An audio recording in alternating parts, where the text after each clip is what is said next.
हजुर। नमस्कार, सुस्वागतम कार्यक्रम बाल बगैँचामा। प्रतिभा प्रस्फुटनको साझा थलो बाल बगैँचामा हामी नियमित रूपमा यो बाल बगैँचा कार्यक्रम नियमित रूपमा साँझ 5 बजेदेखिबाट सञ्चालन गर्दै आइरहेका छौँ र यस कार्यक्रम हाम्रो जुम एप मार्फत हामी अनलाइन कार्यक्रम यो सञ्चालन गरेको आज 24औं श्रृङ्खला हो।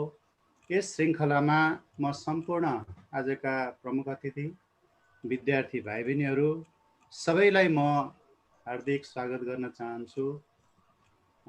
विद्यार्थी भाइ बहिनीहरूको प्रतिभालाई उजागर गर्ने, भाइ बहिनीहरूको प्रतिभालाई स्थान दिने यो एउटा साझा थलोको रूपमा हामीले यसलाई विकास गर्दै आइरहेका छौँ।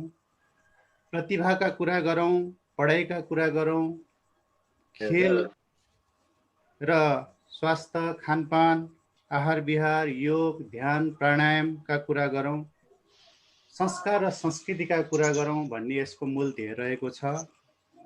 आज हामी बीच अत्यन्तै प्रतिभाशाली व्यक्तित्व उपस्थित हुनुहुन्छ र उहाँ नेपाली साहित्य क्षेत्रमा कविको रूपमा चिनिनुहुन्छ र अत्यन्तै मृदुभाषी, अत्यन्तै शालीन, भद्र स्वभावका आदरणीय व्यक्तित्वलाई आज हामीले पाएका छौँ।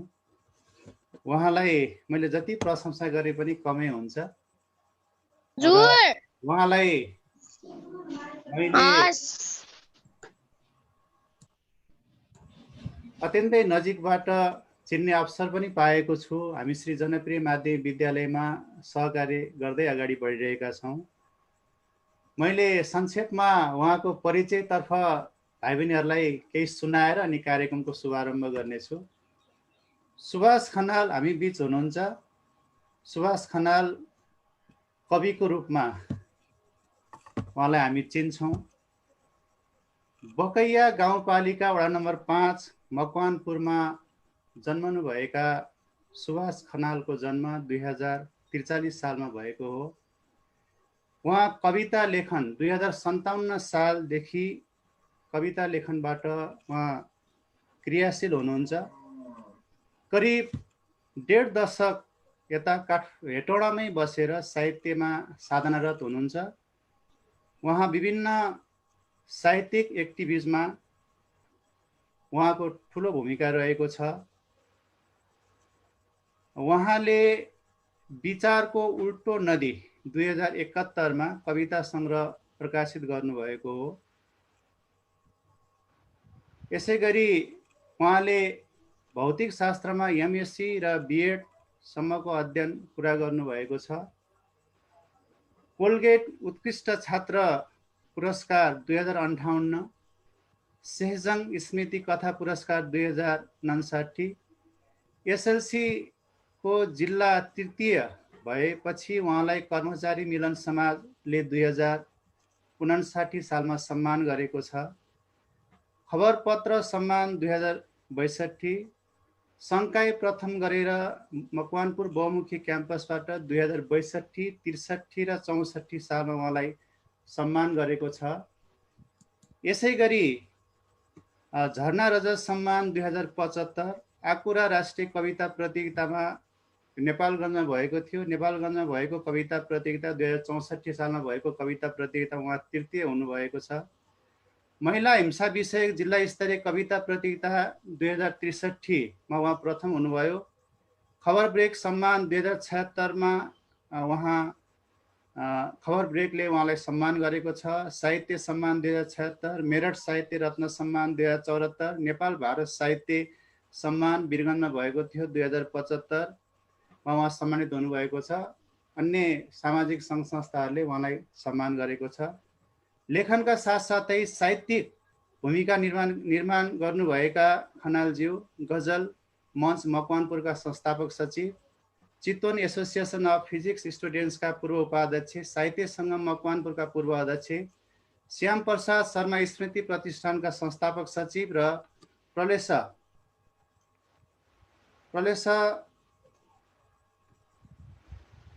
मकवानपुरसँग पनि उहाँ सम्बन्धित हुनुहुन्छ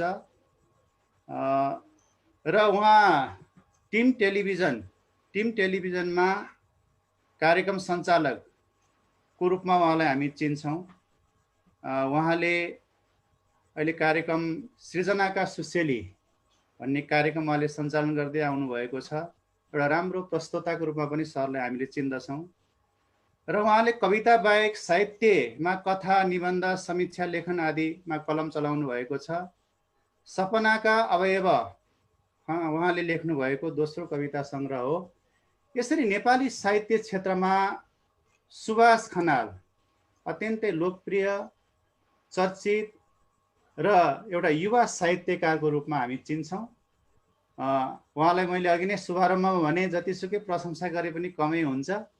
सुभाष सरलाई आजको यस श्री जनप्रिय माध्यमिक विद्यालयद्वारा सञ्चालित दिव्य सेवा बाल क्लबद्वारा सञ्चालित बाल बगैँचा कार्यक्रममा सरलाई म हार्दिक स्वागत गर्दछु। सुभाष सर, हजुरलाई कार्यक्रममा स्वागत छ। सर लगायत जनप्रिय माविको यो टिम जसले बाल बगैँचा कार्यक्रम सञ्चालन गरिरहेको छ, सरलाई साथै विद्यालय परिवारलाई विशेष धन्यवाद दिन चाहन्छु।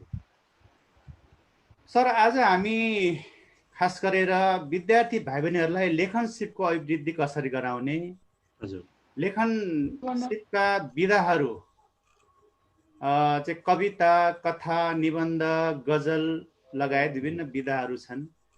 ती विधाका प्रारम्भिक चरणमा भाइ बहिनीहरूलाई कस्तो किसिमको ज्ञान दिँदा उपयुक्त हुन्छ र अहिलेको समसामयिक परिस्थितिमा कोरोनाले हामी आक्रान्त छौँ, विद्यालय पठन पाठन बन्द भएको अवस्था छ। यो अवस्थामा विद्यार्थीहरूलाई सृजनात्मकतातिर कसरी हामी अगाडि बढाउन सक्छौँ र उनीहरूको एक्टिभिटी, क्रियाकलापलाई हामीले अगाडि बढाएर यो पठन पाठनसँग क्रियाकलापलाई कसरी जोड्न सक्छौँ भन्ने विषयमै हामी आधारित भएर आज कुराकानी गर्नेछौँ। र अब हामी दोहोरो संवाद प्रश्न, मैले प्रश्न सोध्ने, सरले उत्तर दिने भन्दा पनि मैले केही प्रश्नहरू यहाँ उठान गर्छु, ती प्रश्नहरूलाई सरले क्रमशः राख्दै अनि भाइ बहिनीहरूको जिज्ञासालाई पनि हामी लिन्छौँ। त्यसरी गरौँ, हुन्न सर? हुन्छ, ठिक छ सर, त्यही अनुसार अगाडि बढौँ।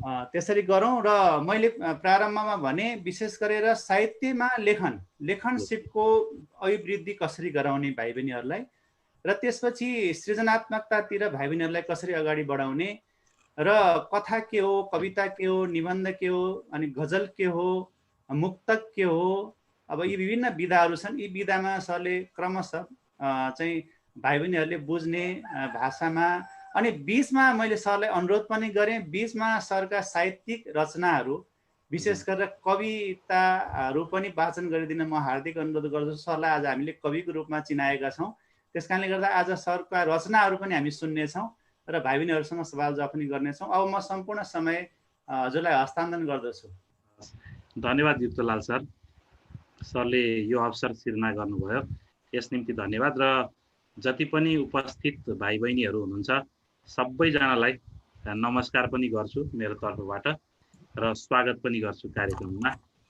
अब सबैभन्दा पहिलो कुरा, लेखन सिप अभिवृद्धिको कुरा यहाँले उठाउनु भएको छ, गर्नुभएको छ। लेखन सिपको कुरा गर्दाखेरि हामी धेरै कुराहरू सोचिरहेका हुन्छौँ, धेरै कुराहरू गरिरहेका हुन्छौँ हाम्रो दैनिक जीवनमा पनि। त्यसलाई लिपिबद्ध गरिएको हुँदैन।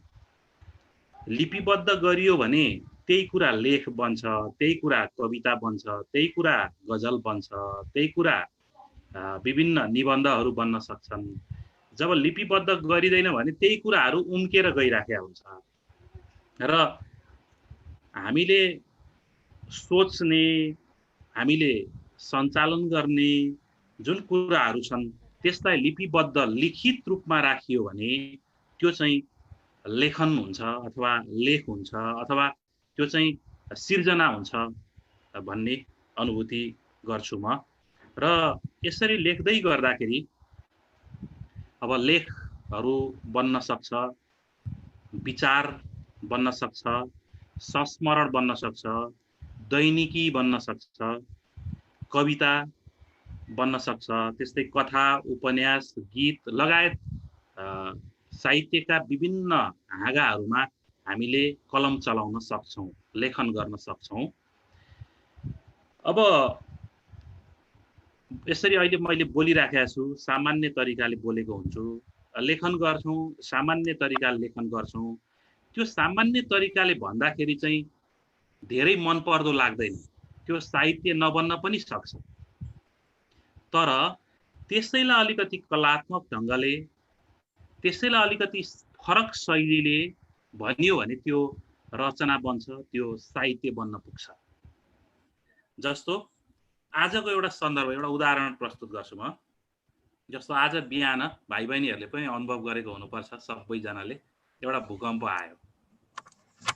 मैले बिहान फेसबुक हेर्दै थिएँ, धेरैजनाले भुइँचालो आयो, हल्लाएर गयो, बिहानै बिहानै हामीलाई चाहिँ यसरी भालेबासे जस्तो भयो भनेर लेख्नुभयो। अनि कसैले के लेख्नुभयो भने भूकम्पले अलार्म क्लकको काम गर्यो भन्दा, त्यो अलिकति अरू भन्दा फरक भयो, अलिकति नयाँ शैलीले लेख्नुभयो। त्यो चाहिँ कता कति साहित्य जस्तो बन्दो रहेछ। अर्को पनि एकजना कविले नै लेख्नु भएको थियो, रामबहादुर तामाङ भन्ने एकजना कविले के लेख्नुभयो भने, हजुर म मात्रै त्यसै हल्लिएर बस्छु भन्ठानेको, आज त सबैजना त्यसै हल्लिनु भयो भनेर लेख्नुभयो। हजुर। भनेपछि यसरी कलात्मक ढङ्गले त्यही कुरालाई, आखिर भूकम्प आयो भन्ने कुरालाई नै पनि अलिकति फरक ढङ्गले जब भनिन्छ, जब फरक ढङ्गले त्यसलाई एक्सप्रेस गरिन्छ, त्यसलाई बताइन्छ, त्यो कुरा त साहित्य बनेर जाँदो रहेछ। त्यो कुरा चाहिँ अलिकति हामीलाई आकर्षक लाग्दो रहेछ। वास्तवमा लेखनमा पनि त्यही पक्ष चाहिँ आकर्षक बन्छ र त्यो नै लेखनको शक्तिशाली पक्ष बन्छ। त्यसलाई हामीले विधागत रूपमा त विभिन्न तरिकाले बताउँछौँ। अब साहित्यको कुरा गर्दाखेरि यो साहित्य संस्कृत भाषाको सहित शब्दमा तद्धित प्रत्यय लागेर साहित्य शब्दको निर्माण भएको छ। संस्कृतमा दुई प्रकारले साहित्य शब्दको उदय भएको मानिन्छ। एउटा शब्दार्थौ सहित तस्य भाव साहित्यम भनेर भनिन्छ, अथवा शब्द र अर्थको सहभाव नै साहित्य हो भन्ने एउटा खालको मान्यता छ भने, अर्को अर्थ चाहिँ यतिखेर नवराज सर पनि आइपुग्नु भएको छ। सरलाई पनि मैले नमस्कार गरेँ, कार्यक्रममा हार्दिक नवराज सरलाई, श्री जनप्रिय माध्यमिक विद्यालयका प्रधानाध्यापक आदरणीय नवराज अरियाल सरलाई हामी यस कार्यक्रममा, बाल बगैँचा कार्यक्रममा हार्दिक स्वागत गर्दछौँ। आज हामी बीच अत्यन्त प्रतिभाशाली व्यक्तित्व कवि सुभाष खनाल हुनुहुन्छ र उहाँलाई हामी हार्दिक अनुरोध गर्दछौँ। अब कार्यक्रमलाई अगाडि बढाइदिनु हुन हार्दिक अनुरोध। मैले साहित्यको प्रादुर्भावको अथवा साहित्य शब्दको उत्पत्तिको कुरा गर्दै थिएँ। संस्कृतमा दुईटा अर्थमा साहित्यलाई लिएको पाइन्छ। एउटा शब्दार्थौ सहित तस्य भाव साहित्यम भन्नुको मतलब शब्द र अर्थको सहभाव नै साहित्य हो भन्ने अर्थको रूपमा साहित्यलाई लिएको पाइन्छ भने, अर्को हितेन सहितम तस्य भाव साहित्यम भनेर भनिन्छ। अथवा यसको अर्थ चाहिँ हितले युक्त भाव नै साहित्य हो भनेको समाजको हितको लागि अथवा हामीले तल्लो वर्गमा परेका मान्छेहरूको हितको लागि जब लेख्छौँ भने त्यो साहित्य हुन्छ भन्ने खालको, यो दुई खालको अर्थबाट साहित्य शब्दको उत्पत्ति भएको मानिन्छ। भने अङ्ग्रेजीमा चाहिँ लिटरेचर भन्ने शब्द प्रयोग गरिन्छ र लिटरेचरको चाहिँ लिटेरा शब्दबाट यो उत्पत्ति भएको मानिन्छ। यसको पनि दुईटा अर्थ छ। एउटा यो सामान्य अर्थमा लिटेरा अथवा लिटरेचरको सामान्य अर्थ चाहिँ के बुझिन्छ भने, समग्र लिखित वाङ्मय, विज्ञान, राजनीति, अर्थशास्त्र, समाजशास्त्र आदिलाई सम्पूर्ण रूपमा एकै ठाउँमा साहित्य, त्यो चाहिँ बृहत्तर रूपमा बुझ्दाखेरि साहित्य भनेर बुझ्ने गरिएको पाइन्छ भने, विशेष अर्थमा चाहिँ साहित्य भन्नाले कल्पनाको प्रयोग गरी विशिष्ट शैलीमा लेखिएको कृति वा रचनालाई साहित्य भनेर बुझ्ने गरिन्छ। यसरी साहित्यको अर्थ छ। अब हामीले अलिकति कुरा गरौँ लेखन सिप अभिवृद्धि गर्नैका लागि चाहिँ के गर्ने त? भाइ बहिनीहरूले जुन कुरा गर्नुहुन्छ, अब लेखनका लागि जो प्रेरित हुनुहुन्छ उहाँहरूलाई लेखन सिप नै बढाउनको लागि चाहिँ के गर्न सकिन्छ? ठ्याक्कै टिप्सकै रूपमा चाहिँ केही कुराहरू म राख्न चाहन्छु। जस्तो सबैभन्दा पहिलो कुरा त लेखन प्रति भाइ बहिनीहरूको जागरुकता हुनु पर्यो अथवा त्यो प्रति उत्सुकता हुनु पर्यो। म लेख्न चाहन्छु अथवा म चाहिँ साहित्य सिर्जना गर्न चाहन्छु भन्ने कुरा एउटा उत्सुकता हुनु पर्यो भाइ बहिनीहरूमा। त्यसको लागि उत्सुकता भइसकेपछि प्रयास गर्नु पर्यो, लेख्नको लागि प्रयास गर्नु पर्यो।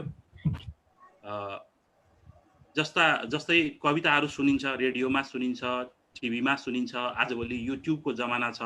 त्यस्तै अब हामीले दैनिक जीवनमै कुरा गर्दाखेरि आफूले अध्ययन गर्दै गर्दाखेरि पाठ्य पुस्तकमा कविताहरू हुन्छन्, कथाहरू हुन्छन्, निबन्धहरू हुन्छन्।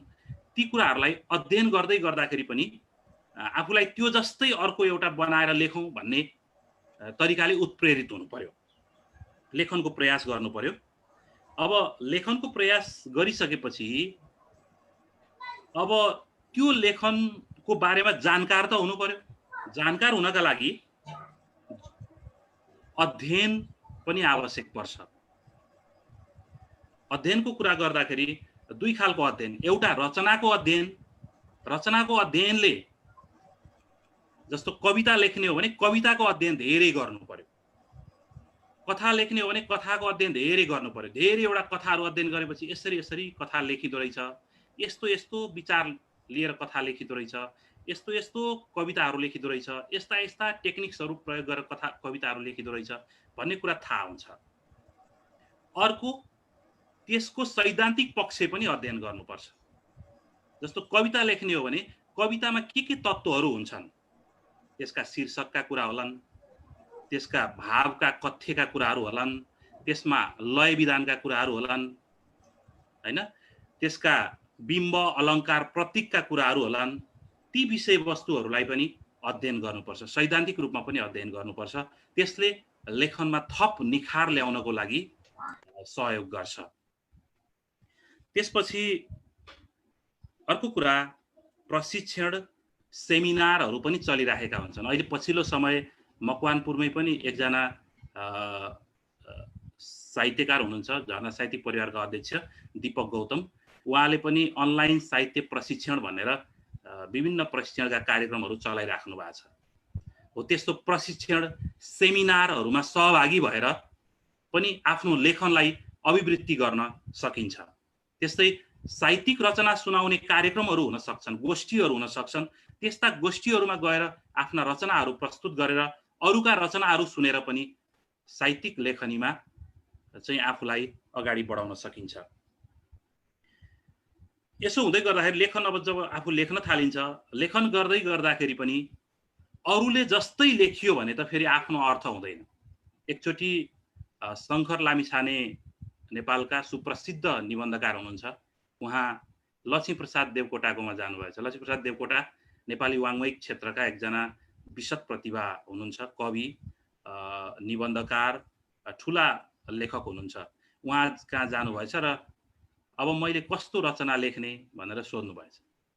अनि लक्ष्मीप्रसाद देवकोटाले शङ्कर लामिछानेलाई के भन्नुभयो भने, repetition on the same line has no meaning, अथवा एउटै खालको रचनामा मैले जस्तै रचना तपाईले पनि गर्नुहुन्छ भने त्यसको कुनै अर्थ छैन, हैन। पुनरावृत्ति, साहित्यमा पुनरावृत्ति, मैले जस्तो लेख्छु तपाईले पनि त्यस्तै लेख्नु भयो भने कुनै अर्थ छैन भनेर उहाँले भन्नुभएको रहेछ। भनेपछि लेखनमा के पनि हुँदो रहेछ भने अरूभन्दा आफू फरक ढङ्गले प्रस्तुत हुने, आफ्नो शैली निर्माण गर्ने कुरामा पनि लेखनमा लागिरहेपछि त्यो खालको प्रयत्न पनि आवश्यक छ लेखन सिप अभिवृद्धिको कुरा गर्दाखेरि। त्यस्तै लेखन सिप बारे कुरा गर्दाखेरि मूल दुईटा कुरामा ध्यान दिनुपर्छ। एउटा कन्टेन्ट भन्छ, कथन अथवा कथ्य, के कुरा कस्तो विचार राख्ने, हामीले के विषयवस्तु प्रस्तुत गर्ने, सबभन्दा पहिला के भन्ने कुरा के हो। म के कुरा यो मानव कविता लेख्दैछु, कथा लेख्दैछु, निबन्ध लेख्दैछु भने मैले भन्ने कुरा के हो, पहिलो चाहिँ त्यसमा ध्यान पुर्याउनु पर्छ।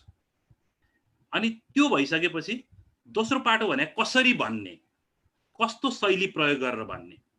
यो दुई कुरा नै लेखन हो। खास भन्ने हो भने एकदमै लेखन भन्यो के भन्ने, मलाई लागेको कुरा के भन्ने। जस्तो तपाईको मनभित्र धेरै कुराहरू छ, म यो चाहिँ कुरा यो कवितामा लेख्न चाहन्छु। पहिलो कुरा त त्यो प्रारूप निर्माण गर्नु पर्यो नि, के भन्ने कुरा चाहिन्छ। दोस्रो कसरी भन्ने, कुन तरिकाबाट भन्ने, कुन शैली अपनाएर भन्ने। कविता अथवा लेखनमा सोझै भनिदैन, सकेसम्म त्यसलाई बिम्ब अलङ्कार प्रतीक प्रयोग गरेर बङ्ग्याएर भनिन्छ। सोझै भन्यो भने आजभोलि गजल मार्फत कति प्रेम प्रणयका कुराहरू गरिन्छ। अब त्यो सोझै भनियो भने त्यो फेरि के हुन्छ भने गलत अर्थ लाग्न सक्छ। कवितामा गजलमा भन्दाखेरि त्यसलाई गलत अर्थको रूपमा लिइदैन भनेपछि त्यो अलिकति बाङ्गो बाटो, भन्ने कुरा त हो तर बाङ्गो बाटो फलो गर्यो हैन। यसरी लेखनमा दुईटा कुरा हुन्छ, के भन्ने, कसरी भन्ने। यो कुरामा ख्याल गर्नुपर्छ।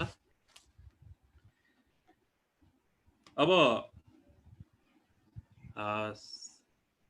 यो कविता गजलका कुराहरू चलिराखेकै छन्। यसबीच म एउटा अब कविता पनि सुनाउँछु, त्यसपछि फेरि हुन्छ सर, एउटा कविता सुनाऊ अब, कुरा गरौँला हैन। हुन्छ। अब कुरा गर्नलाई, सिकाउनलाई, भन्नलाई सजिलो छ, फेरि आफ्नै रचनाहरू लेख्दै गर्नलाई अनि त्यसलाई प्रभावकारी बनाउन उत्तिकै गाह्रो कुरा छ। युक्तलाल सर, हजुर हजुर सर, सुनाऊ सर। मैले एउटा कविता सुनाएँ। हुन्छ सर, सुनाऊ। हजुर, यो कविता मेरो कविता संग्रह 2071 सालमा प्रकाशन भएको कविता संग्रहमा रहेको छ। छाला शीर्षकको कविता। छाला। हेर्ने हो भने छाला फुकाएर, हेर्ने हो भने छाला फुकाएर देखिनेछ अहमको टाकुरी भएको मुटु, क्रोधका कणहरू बोक्ने रगत, प्रतिक्षण स्वार्थको श्वास प्रश्वासमा टिकेको फोक्सो, कुटिलताको बिउ लहराइरहेको मस्तिष्क बगैँचा, मरुभूमिमा उभिने क्याक्टसको हाँगा र काँडाहरू जस्तो अस्थि पञ्जर र देखिनेछ विचारको कोष हत्यामा संलग्न कुनै अभ्यस्त अपराधी झैं विद्वेषको ट्युमर। छाला भित्रै बोकेर हिँडेको छ मान्छेले कुनै अँध्यारो सुरुङ झैं एउटा एउटा लालचको पेट, र छालाले नै छोपेको छ साराका सारा जीवनको कालो रङ।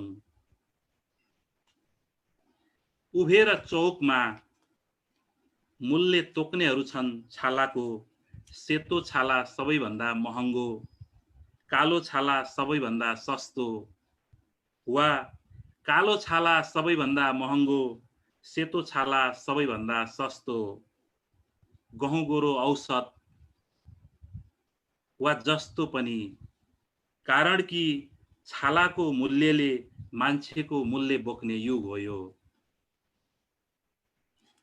छाला भित्र सुहाएको छ सबैको आफ्नो स्वरूप, छाला भित्र सुहाएको छ सबैको आफ्नो स्वरूप, निकाल्ने हो भने छाला संसारको सर्वाधिक कुरूप, देखिनेछ यो युगको मान्छे।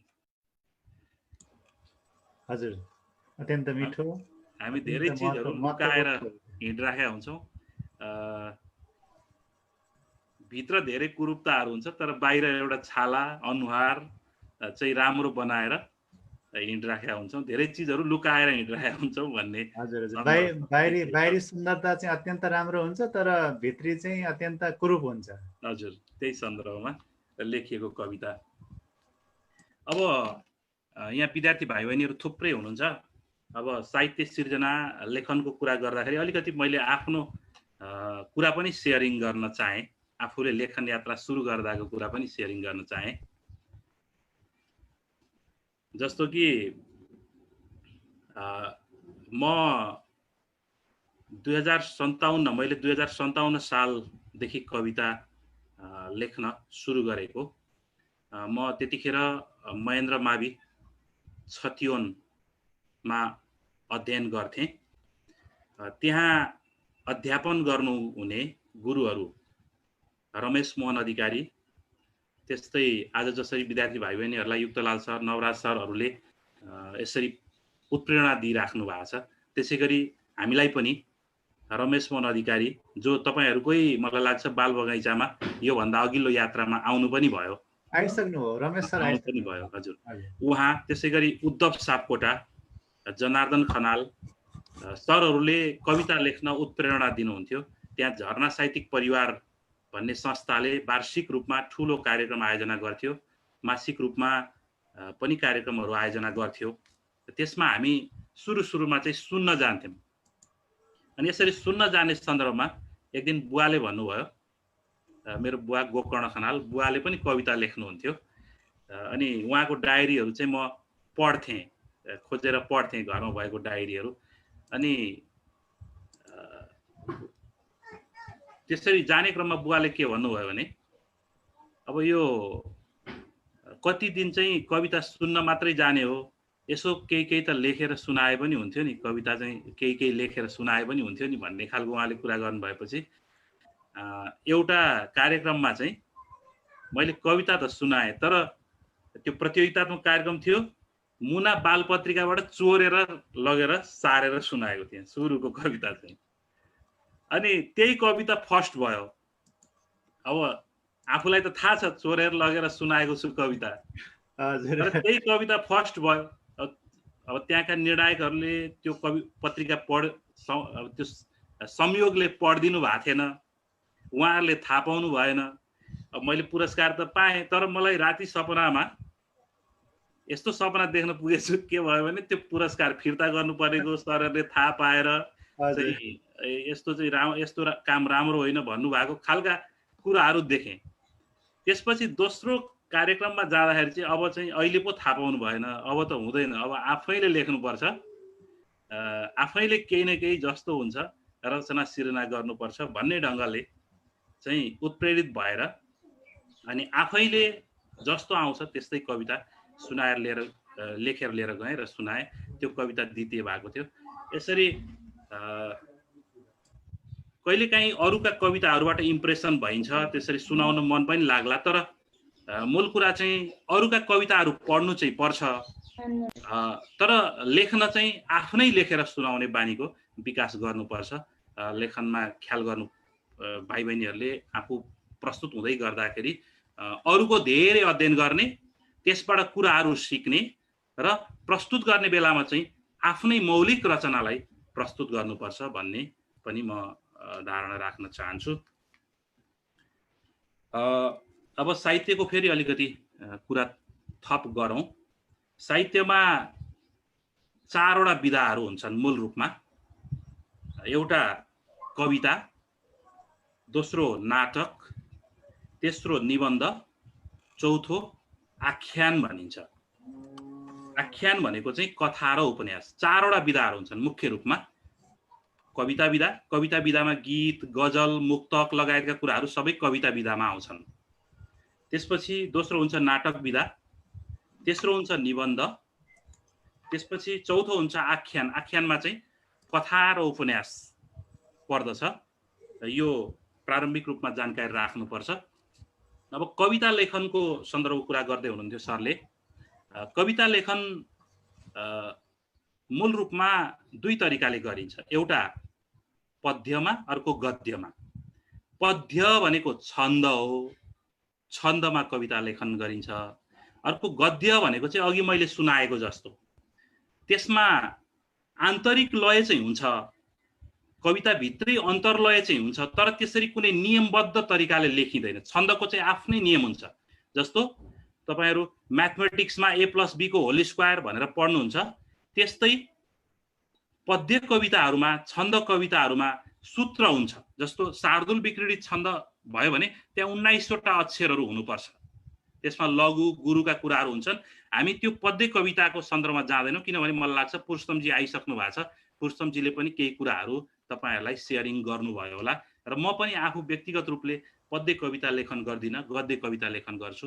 त्यस हिसाबले गद्य कविताको बारेमा थोरै थोरै जानकारी प्रदान गर्छु म। अब गद्य कविताको कुरा गर्दाखेरि गद्य कविता मुक्त तरिकाले लेखिन्छ, यसमा नियम हुँदैन, त्यसरी यस्तै हुनुपर्छ भन्ने कुनै नियम हुँदैन। तर पनि त्यो आकर्षक हुनुपर्छ, त्यसले मन छुने चाहिँ हुनुपर्छ। यसका केही तत्त्वहरू चाहिँ हुन्छन्।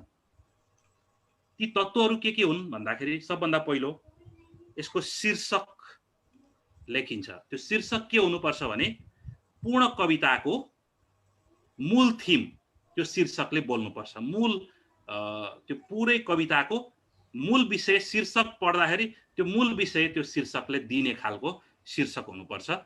अब प्राय कतिपय अवस्थामा के गरिन्छ भने धेरै सुरुतिर लेख्ने सिक्ने बेलामा चाहिँ के हुन्छ भने शीर्षक एउटा निर्धारण गरेपछि अनि त्यसको विषयवस्तुमा कविता लेख्ने गरिन्छ। अब मैले पनि पहिला त्यस्तै गर्थेँ, तर पछि हुँदै गएपछि कविता लेखिसकेपछि पछि शीर्षक लेख्ने पनि हुन सक्छ। तर सामान्यतया त्यो शीर्षक एउटा धारण गरिसकेपछि त्यो शीर्षकको आधारमा कविता लेख्ने अवस्था बन्छ सुरुमा लेख्न सुरुवात गर्ने बेलातिर। पहिलो पाठ शीर्षक भयो। दोस्रो कुरा भनेको भाव र विचारको कुरा रहन्छ। अब अघि मैले भने थिएँ के भन्ने कुरा चाहिँ त्यो बीचमा राख्नुपर्छ। लेख्ने कुरामा चाहिँ हामीले मनमा एउटा मैले यो कुरा भन्न चाहन्छु भनेपछि त्यो कुरालाई सिलसिलाबद्ध तरिकाले कवितामा व्यक्त गरिन्छ। त्यो चाहिँ भाव अथवा विचार, कन्टेन्ट, त्यसलाई हामीले कन्टेन्ट भनेर भन्ने गर्छौँ। शीर्षकको कुरा भयो, त्यसपछि भाव विचार अथवा कथन भनौँ, त्यसलाई कन्टेन्ट भनिन्छ बीचको भागमा। अनि त्यो कन्टेन्ट प्रस्तुत गर्दाखेरि लय विधानको कुरा आउँछ, लयको कुरा आउँछ। लय जस्तो एउटा भूपी शेरचनको कविताको टुक्रा सुनाउँछु म। साँगुरो गल्लीमा मेरो चोक छ, त्यहाँ के छैन सब थोक छ। ढुङ्गाले बनाएका मान्छेहरू छन् र मान्छेले बनाएका देवताले बनाएका मान्छेहरू छन् र मान्छेले बनाएका देवताहरू छन्, हैन? मान्छे देवताहरूसँग खुसी छैनन्, देवता मान्छेहरूसँग खुसी छैनन् भन्नाले यसरी पढ्दै जाँदाखेरि पनि साँगुरो गल्लीमा मेरो चोक छ, त्यहाँ के छैन सब थोक छ। चोक आयो, थोक आयो, यो भनेको आन्तरिक लय विधान हो। त्यहाँ कवितामा भनौँ न छन्द त छैन, तर छन्द नभए पनि चोक छ, सब थोक छ, शोक छ, असंख्य रोग छ, भोग छ, शोक छ, यो खालको यसरी लय विधान आन्तरिक रूपमा सिर्जना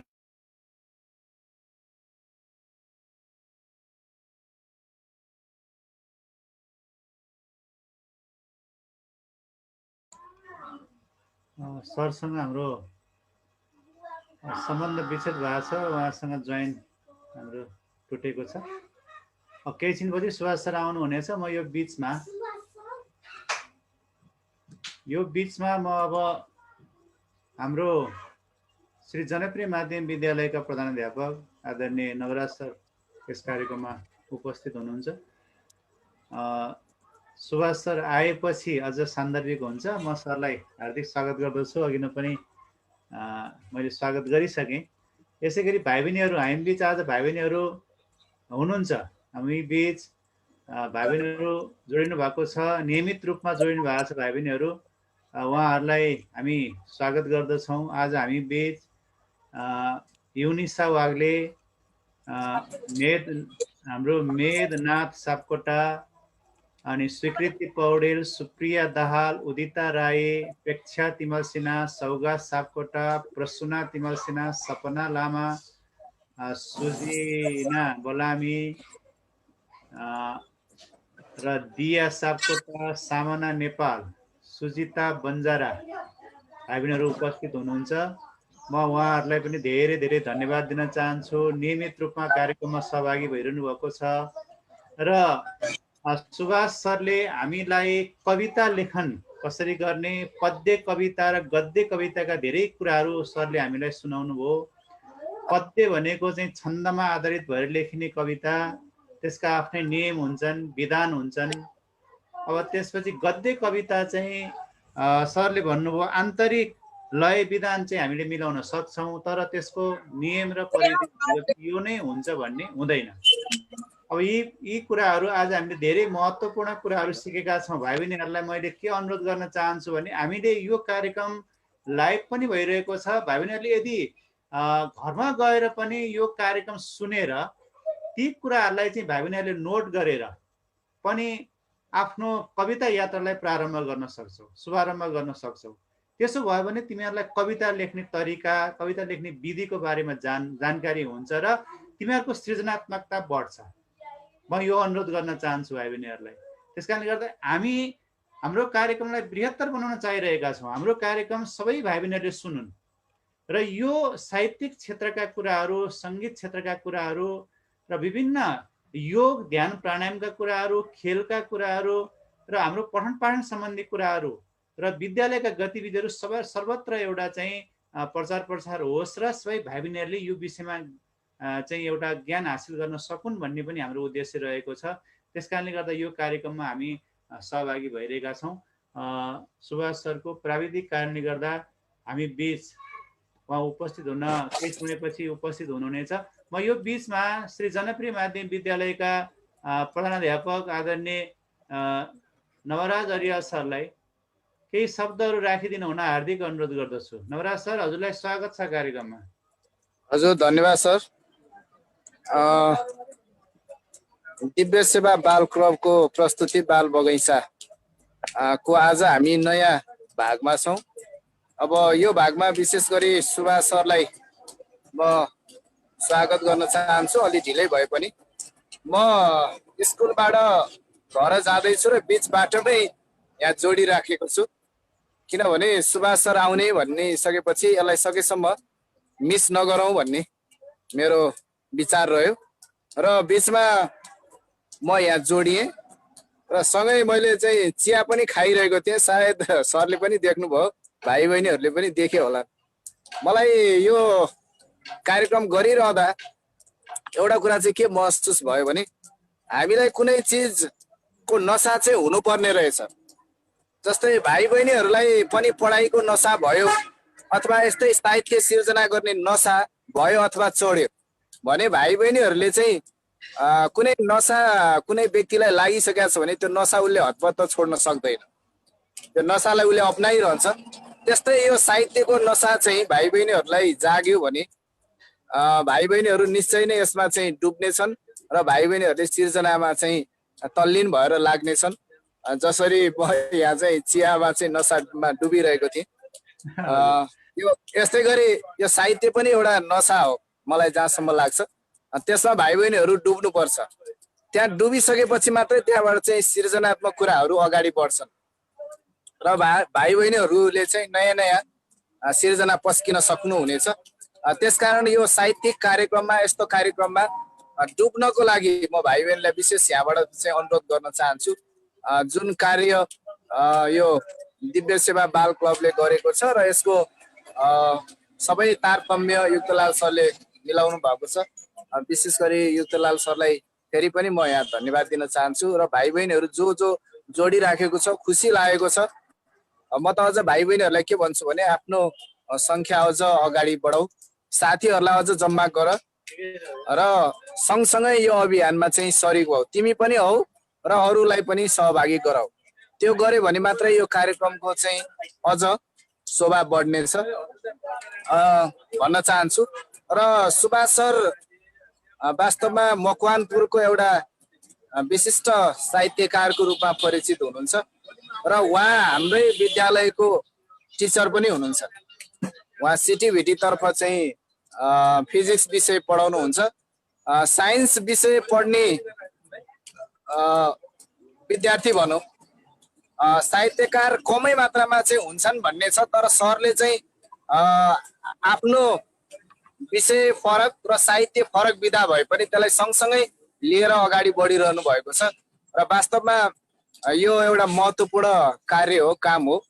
हामीले पनि उहाँबाट धेरै कुराहरू सिक्न सक्छौँ र जनप्रियमा चाहिँ अध्ययन गर्ने विद्यार्थी भाइ बहिनीहरूको चाहिँ प्रमोटको लागि उहाँले निकै सक्रियतापूर्वक हामीलाई सपोर्ट गरिरहनु भएको छ। त्यसको लागि उहाँलाई विशेष धन्यवाद पनि दिन चाहन्छु।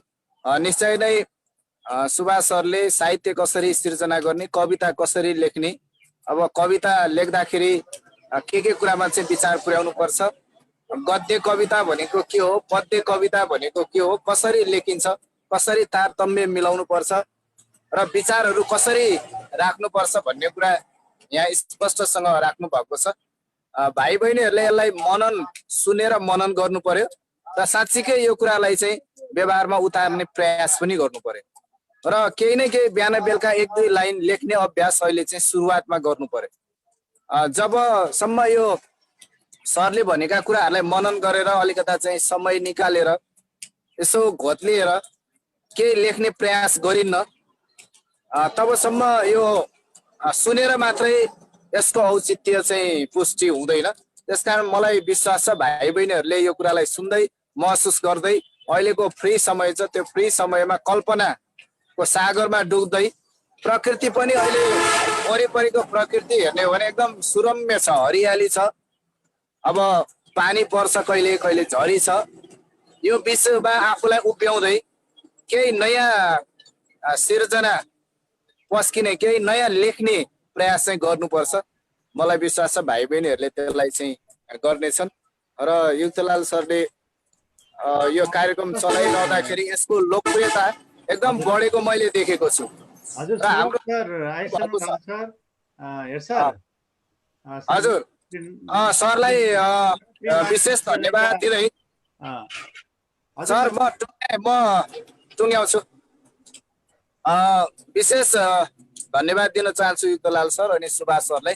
र अब सुभाष सर जोडिसक्नु भएको छ भन्ने कुरा आयो, उहाँको कुरा हामी सुन्नेछौँ, मनन गर्नेछौँ र यति भन्दै म चाहिँ अहिले बिदा भए बिच बाटोमै छु। बिच बाटोबाट यो प्रस्तुति हो। यति समय भए पनि सरले त्यो अप्ठ्यारोको बावजुद पनि जोडिएर यो हामीलाई समय उपलब्ध गराउनु भयो, सरलाई विशेष धन्यवाद। हजुर सरलाई धेरै धन्यवाद। नमस्ते सर। अगाडि बढ्नु सर, अगाडि। हजुर सुभाष सर, अब प्राविधिक कारणले सरसँग अलिकति हाम्रो विच्छेद भयो। ठिकै छ, अब यो प्रविधिको कुरा अलिकति यस्तै हुन्छ। अब हामी कविता लेखनतर्फ अगाडि बढिरहेका छौँ। सरलाई अब यो कविता लेखन सम्बन्धी कुराहरू राखिदिनु हुनका लागि म हार्दिक अनुरोध गर्दछु। धन्यवाद युक्तलाल सर। बिचमा लाइन गयो, अलिकति डिस्कनेक्ट हुन पुगे, फेरि नवराज सरले कनेक्ट गरिराख्नु भएको थियो। ठिकै छ, मैले कवितामा आन्तरिक लय हुन्छ भन्ने कुरा, शीर्षक पछि भावको कुरा, भावपछि लय विधानको कुरा गरेको थिएँ। लय हुन्छ, गद्य कविता भए पनि आन्तरिक लय हुन्छ भन्ने कुरा गरेको थिएँ। त्यसपछि अर्को कुरा दृष्टिबिन्दु हुन्छ। दृष्टिबिन्दु भनेको चाहिँ अब कवितामा म भनेर लेखियो भने म यतिखेर होइन एउटा मेरो इच्छाको सगरमाथा देखिरहेछु, म त्यसको आरोहण गर्न चाहन्छु भन्ने खालको लाइन लेख्यो, त्यहाँ म भनेर लेखियो भने त्यो चाहिँ म चाहिँ प्रथम पुरुष, त्यो कविताको दृष्टिबिन्दु चाहिँ प्रथम पुरुष भयो भनेर बुझिन्छ। प्रथम पुरुष, त्यो प्रथम पुरुषको दृष्टिबिन्दुमा लेखियो भनेर बुझिन्छ। त्यसपछि अब ऊ त्यो भनेर, जस्तो आमा त्यो आउँछ र हो बा त्यो आउँछ भने त्यो भनेर लेखियो, ऊ भनेर लेखियो भने त्यहाँ चाहिँ तृतीय पुरुषको दृष्टिबिन्दु प्रयोग गरियो। कवितामा दृष्टिबिन्दु भनेर भनिन्छ। प्रथम पुरुषको दृष्टिबिन्दुमा लेख्दाखेरि म पात्रलाई केन्द्रमा राखेर मको आधारमा लेखिन्छ भने अब तृतीय पुरुषको दृष्टिबिन्दु प्रयोग गरियो भने सामान्यतया ऊ त्यो तिनी भनेर प्रयोग गरिन्छ र तिमी भनेर प्रयोग गरियो भने द्वितीय पुरुष, हामीले जुन पुरुष पढ्दाखेरि पढ्छौँ द्वितीय पुरुषको दृष्टिबिन्दु हुन्छ। तर सामान्यतया धेरै जसो कविताहरू चाहिँ प्रथम पुरुष म राखेर लेखिएको, हुन्छ। जस्तो मैले एउटा कविता लेखेको छु, छोटो कविता सुनाउँछु म यही बिचमा। जस्तो शहीद आत्मा भन्ने एउटा कविता लेखेको छु मैले, छोटो कविता एउटा सुनाइहाले है सर। हुन्छ सर, हुन्छ हुन्छ। म शहीद आत्मा, यदि म बोल्न सक्थेँ भने चिनाइदिने थिएँ मेरो तस्बिर अघि अबिर र फूल चढाउन उभिएका मान्छेहरू मध्ये को थियो मेरो कञ्चटमा गोली दाग्ने। यो म राखेर लेखियो कविता। म त्यो चाहिँ प्रथम पुरुषको दृष्टिबिन्दुमा म शहीद आत्मा भनेर लेखिएको छ। हजुर हजुर। यो चाहिँ प्रथम पुरुषको दृष्टिबिन्दु भयो भने अब तृतीय पुरुषको दृष्टिबिन्दु, द्वितीय पुरुषको दृष्टिबिन्दु पनि हुन्छ। अर्को बिम्ब अलङ्कार प्रतीकका कुरा नि आउँछन्। जस्तो प्रतीक भनेको कवितामा एकदमै मेटाफोर भन्छ अङ्ग्रेजीमा, एकदमै आवश्यक कुरा हो। बिम्ब अलङ्कार प्रतीक कवितामा आवश्यक कुरा हो।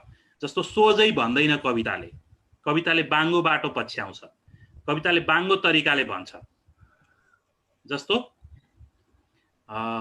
मेरो इच्छा ठुलो छ भनेर भन्नु पर्यो भने कवितामा मेरो इच्छाले सगरमाथा छुन चाहन्छ भन्यो, त्यो भनेको सगरमाथा छुन चाहन्छ मेरो इच्छाले भन्यो भने त्यो के भयो भने मेरो इच्छा ठुलो छ हैन। उद्देश्य के लिनु उडी छुनु चन्द्र एक भनेर देवकोटाले भन्नुभएको छ। भनेपछि त्यसरी चन्द्र छुने उद्देश्य राख्नुपर्छ। चन्द्रै छुने भनेर चन्द्र छुन जाने त होइन नि त, त्यो हुन पनि सक्छ, तर चन्द्र छुन जाने त होइन नि। के भने अलि ठुलो इच्छा राख्नुपर्छ, अलि ठुलो उद्देश्य राख्नुपर्छ भन्नु खोजियो। अब भन्नाले कविताको भाषा चाहिँ सोझो भाषा हुँदैन। सोझो ढङ्गले बुझियो भने कविता बुझिँदैन। खासमा भन्यो भने सोझै जे लेखिया छ त्यही सरसर्ती पढेर कविता पहिल्याउन खोजियो भने कविता नहुन सक्छ। त्यो कुरा पनि बुझ्नुपर्छ। मेन शीर्षकको कुरा रह्यो, भाव विचारको कुरा रह्यो, लय विधानको कुरा रह्यो, दृष्टिबिन्दुको कुरा रह्यो, बिम्ब अलङ्कार प्रतीकको कुरा रह्यो। कवितामा यी पक्षहरू रहन्छन्। अब सरले कथाको कुरा भन्नुभएको छ। म कथामा सुरु गर्नुभन्दा अगाडि एउटा छोटो कविता पढौँ जस्तो लाग्यो। कविता हुन्छ सर, हुन्छ। एउटा कविता वाचन गरौँ, पढौँ। कविता पढ्छु है। यो कविता चाहिँ चुनाव पछि भन्ने शीर्षक छ कविताको। हजुर, चुनाव पछि। कतिवटा चुनावहरू आउँछन् जान्छन्।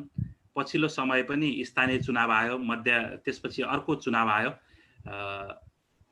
हामीले चुनाव पछि कस्तो अवस्था हुँदो रहेछ भन्ने गाउँमा भोगेर लेखिएको एउटा कविता। गाउँबाट बोकेर भागेको छ बतासले विकासे नारा।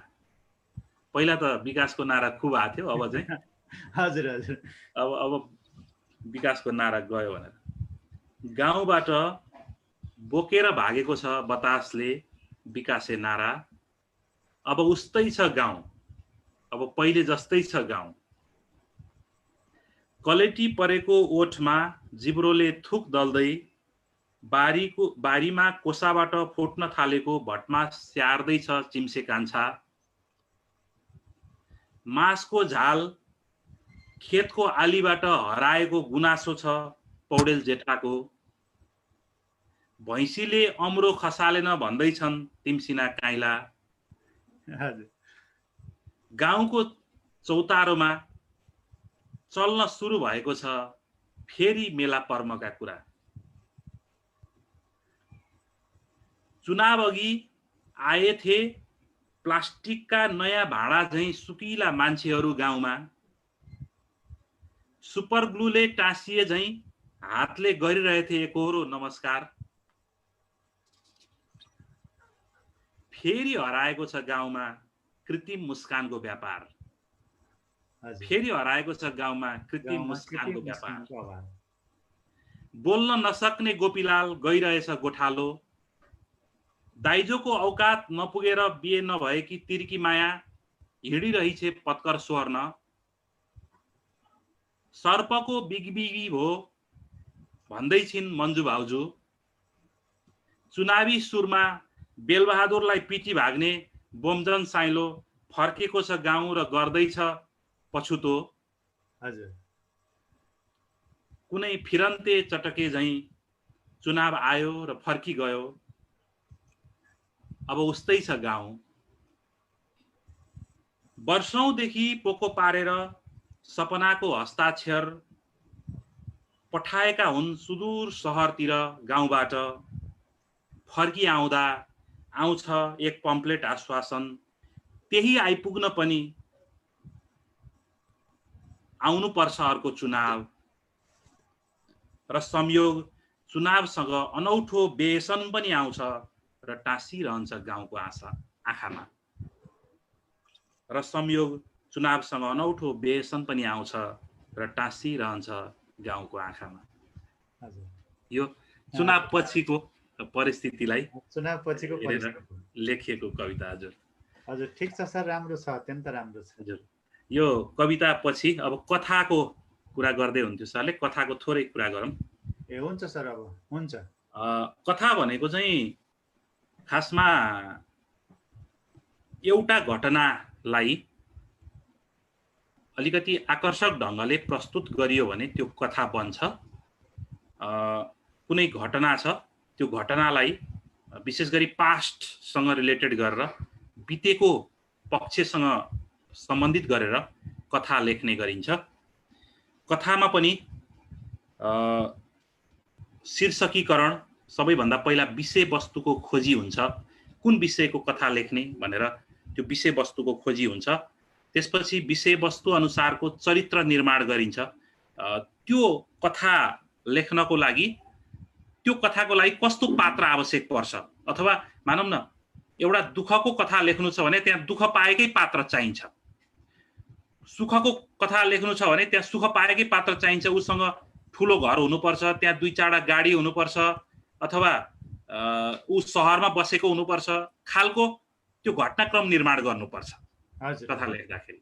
जस्तो खालको परिवेश, जस्तो खालको कथा लेख्दै हुनुहुन्छ त्यो खालको परिवेश निर्माण गर्नुपर्छ। विषयवस्तु सुहाउँदो चरित्र निर्माण गर्नुपर्छ।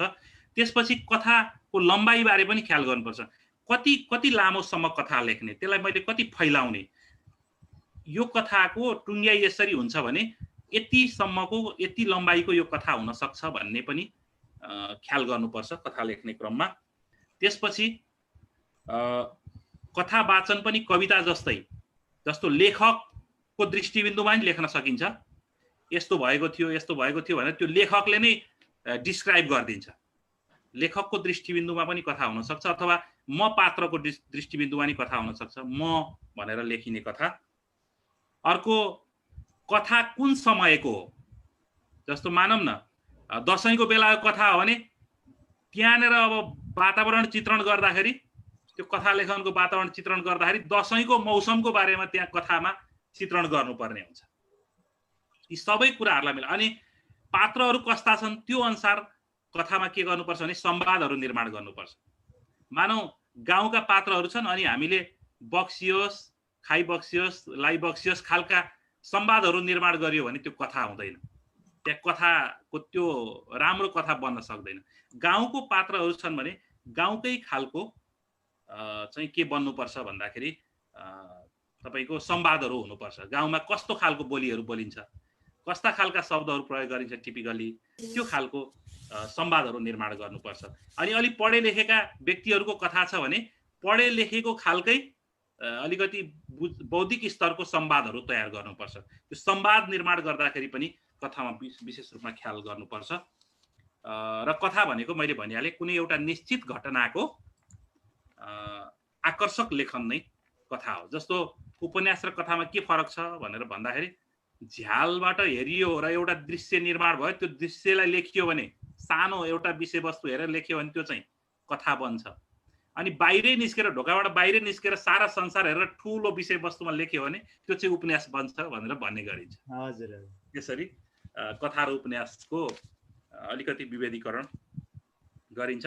अनि यो कथा उपन्यास साहित्य किन लेख्ने भन्ने विषयमा चाहिँ एकजना रोबर्ट ग्रेव्स भन्ने व्यक्तित्वले के भन्नुभएको रहेछ भने कवितामा पैसा छैन, पैसामा पनि कविता छैन भन्नुभएको छ। हजुर, भन्नाले कविता लेखेर कविता किन लेख्ने भन्दा कविता लेखेर पैसा आउँछ र भनेर सोध्ने पनि हुन्छन् मान्छे। कविता लेखेर पैसो त्यसरी कमाइ नहोला, तर कविताले जे चिज दिन्छ नि त्यो चाहिँ पैसाले फेरि दिँदैन भन्ने उहाँको विचार। भनेपछि साहित्य लेखनबाट प्राप्त हुने चिज भनेको आनन्द हो, त्यो पैसाले किन्न सक्दैन भन्ने नै बुझिन्छ। अब निबन्धको यसपछि कथापछि अलिकति निबन्धको कुरा गरौँ। सरले निबन्धको पनि कुरा गर्नुभएको छ। निबन्ध फ्री भर्स हो, यो स्वच्छन्द रूपमा लेखिन्छ, स्वतन्त्रपूर्वक लेखिन्छ, यसमा कुनै नियमका कुराहरू हुँदैनन्, गद्य शैलीमा लेखिन्छ निबन्ध। यो विषय कुनै विषयको बारेमा स्वच्छन्द र स्वतन्त्र तरिकाको अभिव्यक्ति नै निबन्ध हो। यसमा हार्दिक भनेको मनको पक्ष, अर्को बौद्धिक भनेको दिमागको पक्ष, दुवैलाई चाहिँ कन्ट्रोल गरेर संयोजित गरेर निबन्ध लेख्ने गरिन्छ। निबन्ध दुई किसिमको हुन्छ, एउटा निजात्मक अथवा भावपरक, अर्को हुन्छ निजात्मक भावपरक अथवा त्यसलाई हामी आत्मपरक निबन्ध भनेर भन्छौँ। अर्को हुन्छ वस्तुपरक निबन्ध, त्यसलाई चाहिँ परात्मक भनेर पनि भनिन्छ, परात्मक निबन्ध। आत्मपरक भावपरक निबन्धमा चाहिँ यथार्थ भन्दा कल्पना, व्यक्तिको कल्पनामा आधारित भएर लेखिन्छ। जस्तै तपाईहरुले भाइ बहिनीहरुले पढ्न पाउनु भयो कि छैन, के नेपाल सानो छ भन्ने निबन्ध छ एउटा, लक्ष्मीप्रसाद देवकोटाले लेख्नु भएको। त्यहाँ उहाँले हेर्नु त नेपाल त जियोग्राफिकल्ली हेर्ने हो भने, भौतिक संरचनाको दृष्टिकोणले हेर्ने हो भने त सानो छ नि। अब वस्तुपरक ढाँचाले हेर्ने हो भने त, तथ्यपरक ढाँचाले हेर्ने हो भने, यथार्थपरक ढाँचाले हेर्ने हो भने त नेपाल त सानो छ। तर लक्ष्मीप्रसाद देवकोटाले के लेख्नु भएको छ भने, कहाँ नेपाल सानो छ, नेपाल त एकदम ठुलो छ। आँखा सानो छ, हामीले सानो भन्न मिल्छ आँखालाई? आँखाले कति ठुला ठुला चिजहरू गर्छ। भनेपछि सानो भन्दैमा त्यो सानो हुँदैन भनेर उहाँले कल्पनाको दृष्टिकोण ठुलो बनाएर लेख्नु भएको छ। त्यसरी कल्पना, यथार्थ भन्दा पनि कल्पनामा आधारित भएर, आत्मपरकतामा आधारित भएर लेखिने निबन्धहरू चाहिँ आत्मपरक निबन्ध हुन्। त्यसमा भावनात्मक कुरा बढी लेखिन्छ, यथार्थपरक कुरा होइन। भने वस्तुपरक निबन्धमा चाहिँ यथार्थपरक सत्य कुराहरू लेख्ने गरिन्छ। भावनात्मक निबन्ध अथवा भावपरक निबन्धको त्यस्तो कुनै विस्तृत ढाँचा छैन। त्यसमा व्यक्तिगत फ्लो, व्यक्तिगत रूपमा आफू जसरी बगिन्छ त्यसरी लेख्न सकिन्छ भने आत्मपरक निबन्धमा चाहिँ वस्तुपरक निबन्धमा चाहिँ अलिकति नियमका कुराहरू हुन्छन्। मुख्य 3 भाग हुन्छ निबन्धमा। पहिलो भाग परिचय खण्ड। त्यसमा जस्तो भाइ बहिनीहरूले धेरै प्र्याक्टिस गर्नुभएको हुन्छ, जाँचमा पनि आउँछ, गाईको बारेमा निबन्ध लेख, मेरो देश नेपालको बारेमा निबन्ध लेख, अथवा हैन कुनै एउटा विषयवस्तु दिएर निबन्ध लेख्न लगाउँछ। त्यो लेख्दाखेरि चाहिँ एउटा निश्चित फर्ममा लेख्नुपर्छ। पहिलो खण्ड हुन्छ परिचय खण्ड, दोस्रो खण्ड हुन्छ मध्य खण्ड, मध्य खण्डमा विस्तृतीकरण गरिन्छ, त्यही विषयवस्तुलाई खुलेर व्यक्त गरिन्छ भने तेस्रो खण्ड हुन्छ निष्कर्ष खण्ड, अथवा त्यसलाई हामी उपसंहार भनेर भन्छौँ। उपसंहार खण्ड भन्छौँ। निष्कर्ष, त्यसमा चाहिँ निष्कर्ष लेख्नुपर्ने हुन्छ। यसरी निबन्ध लेख्दाखेरि 3 खण्डमा आफूलाई लागेका विचारहरू लेख्न सकिन्छ। अब आत्मपरक निबन्धमा चाहिँ व्यक्तिगत स्वतन्त्र विचार लेखिन्छ भने वस्तुपरक निबन्धमा चाहिँ यथार्थगत रूपमा परिचय, मध्य र उपसंहार खण्ड गरी 3 खण्डमा विभाजन गरेर निबन्ध लेख्ने गरिन्छ। अब अलिकति थोरै पार्ट गजल र लघु कथाको कुरा पनि गर्नुभएको छ सरले। मैले गजलको चाहिँ एउटा गजल, आफ्नै गजल म यहाँ स्क्रिन सेयर गर्छु, अनि त्यसपछि त्यही गजलमा आधारित भएर मैले यस्तो यस्तो नियम हुन्छ भनेर सामान्य बताउँछु है सर। मैले स्क्रिन सेयरको लागि हजुरलाई होस्ट बनाइदिनु पर्छ, म होस्ट बनाइदिन्छु। हस्, त्यो अप्सन दिनु होला। हुन्छ हजुर। होस्ट बनाउँदाखेरि फेरि रेकर्ड ब्रेक हुने हो कि रेकर्ड भइराखेको छ कि छैन सर? रेकर्ड हुन्छ। हुन्छ, ए रेकर्ड र लाइभ हुन्छ। ए हुन्छ सर, हुन्छ। एकछिन मलाई होस्ट दिनु होला, म यहाँ निकाल्दै गर्छु गजल। म त्यही आफ्नै गजलबाट अनि उदाहरण दिएर बताउँछु है सर। मैले यो लाइभ चाहिँ टुट्न सक्छ सर, रेकर्ड चाहिँ हुन्छ। बिचमा रेकर्ड मात्रै भयो भने अब केही फरक पर्दैन, ठिकै छ। पर्खिनु है त, यहाँ हो लाइभ चाहिँ टुट्छ त्यसो हुँदाखेरि। लाइभ टुट्न सक्छ कि भन्ने कुरा हो। हेरौँ, मैले दिन्छु, केही फरक भएन। कार्यक्रम हामीले धेरै कुरा भएको छ, के गरी अब रेकर्डिङमा हामी त्यो कुरालाई जोडौँला।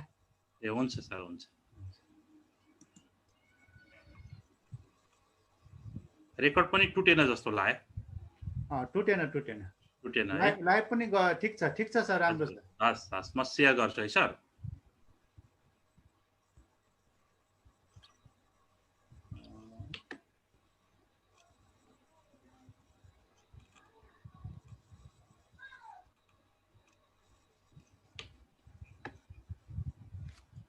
म यहाँ निकाल्दैछु। ए हुन्छ सर, हुन्छ।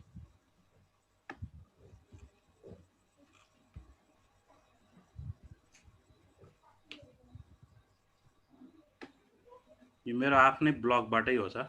ए हुन्छ सर, हुन्छ, ठिक छ।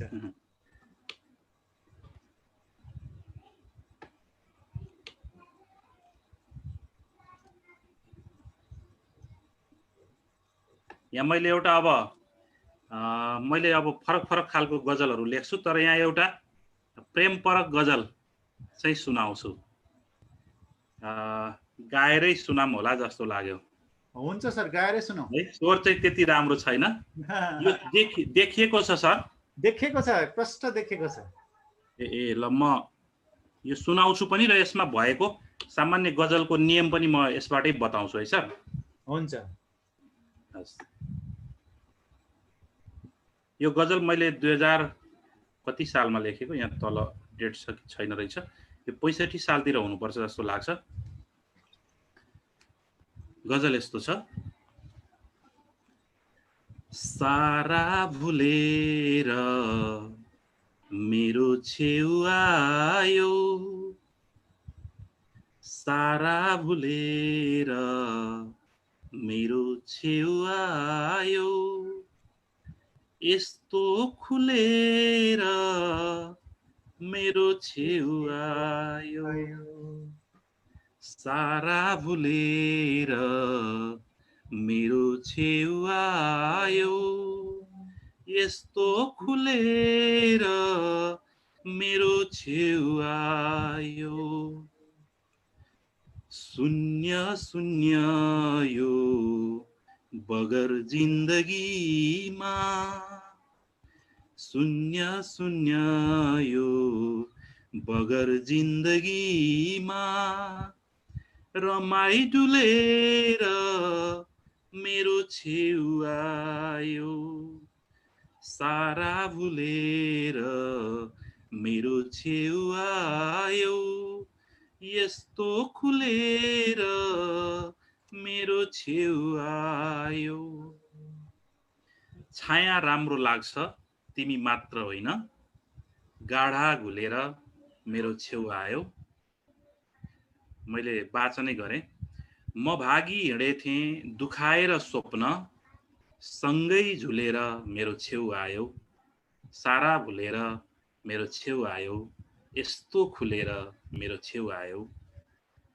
तिमी फूल जस्ती, फूल तिमी जस्तै, तिमी फूल जस्ती, फूल तिमी जस्तै, क्या क्या फुलेर मेरो छेउ आयो, सारा भुलेर मेरो छेउ आयो, यस्तो खुलेर मेरो छेउ आयो।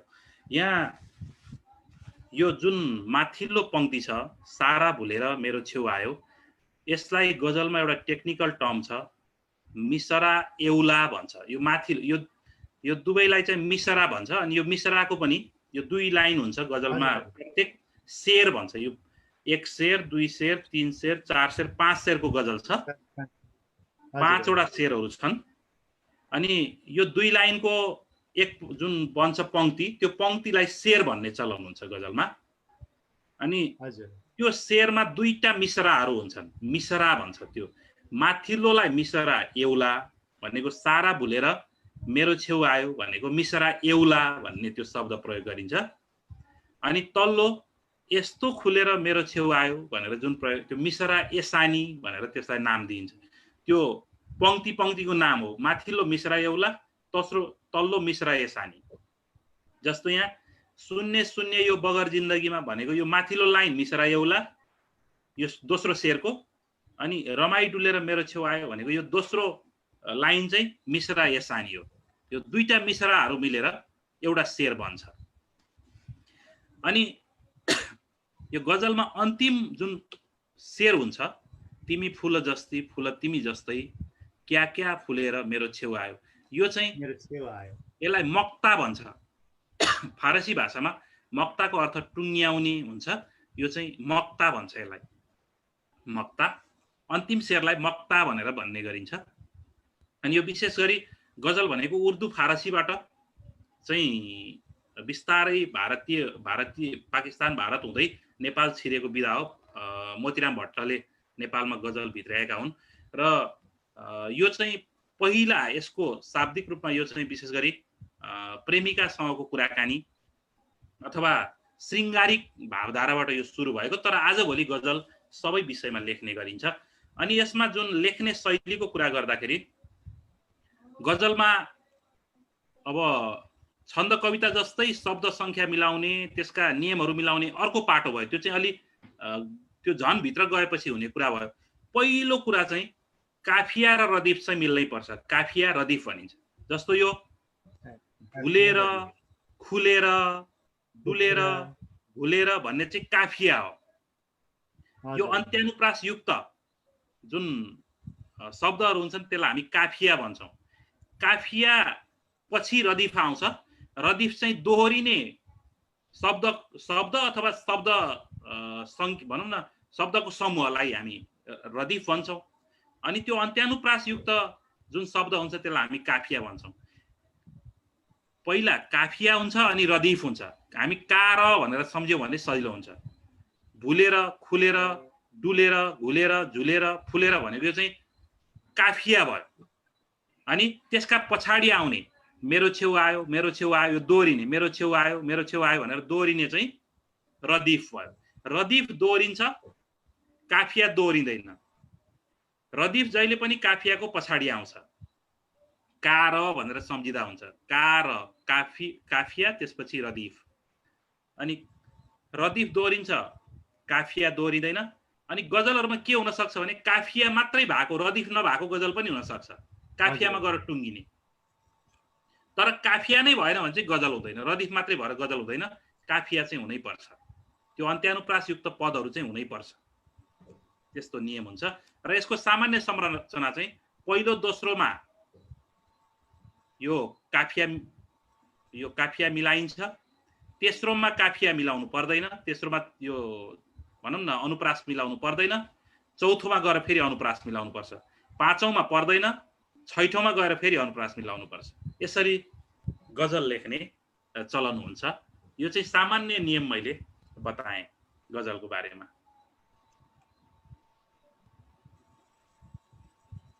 थप भाइ बहिनीहरूलाई केही छ भने? भाइ बहिनीहरूको केही अब जिज्ञासा छ, प्रश्नहरू छ भने हामी छलफल गरौँ।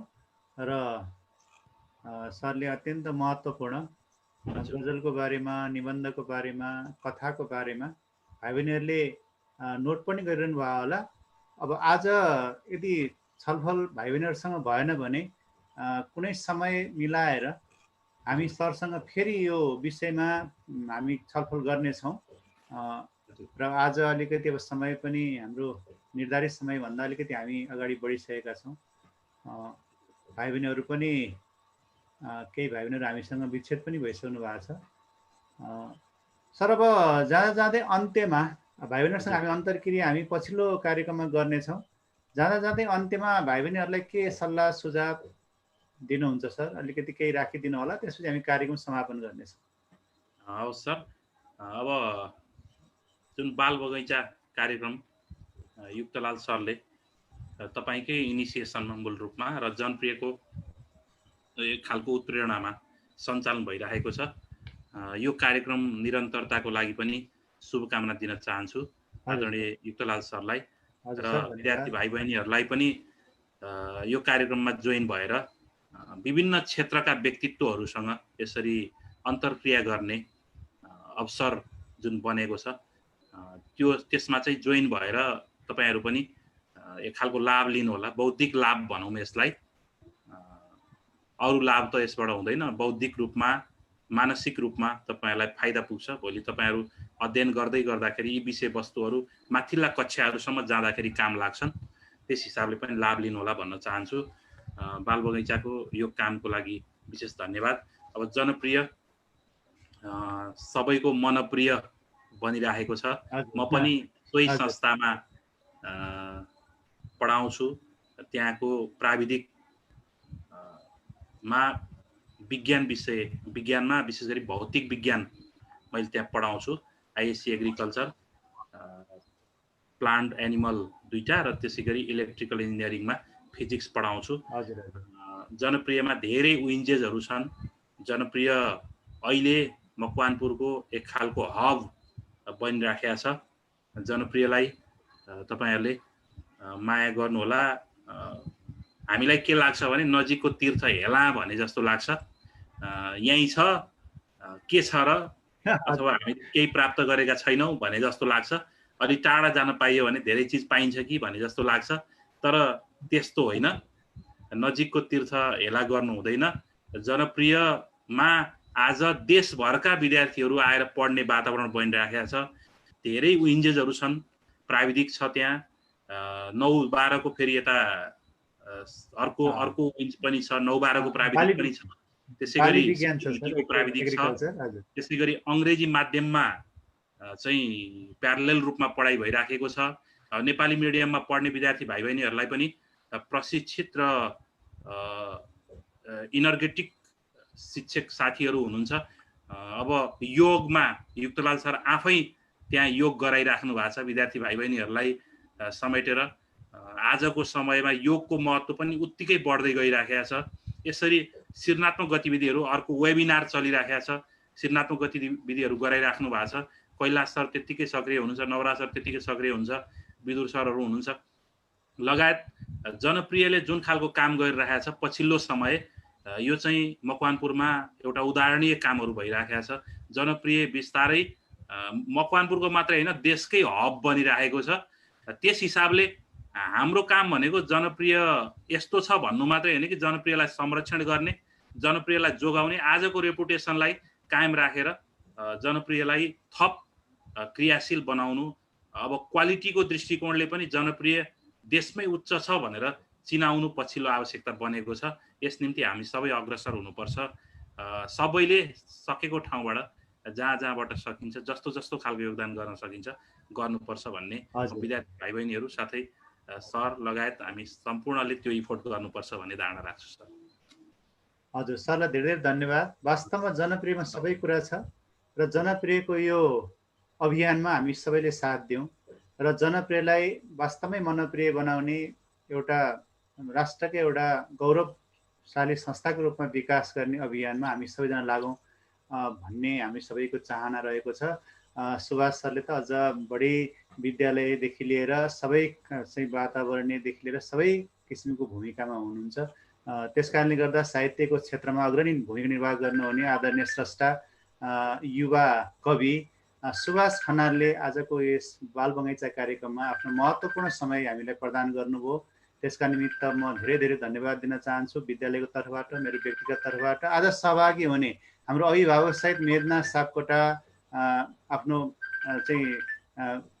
चाहिँ साथमा आफ्नो सानो नानी बाबुहरूलाई समेत लिएर कार्यक्रममा सहभागी हुनुहुन्छ।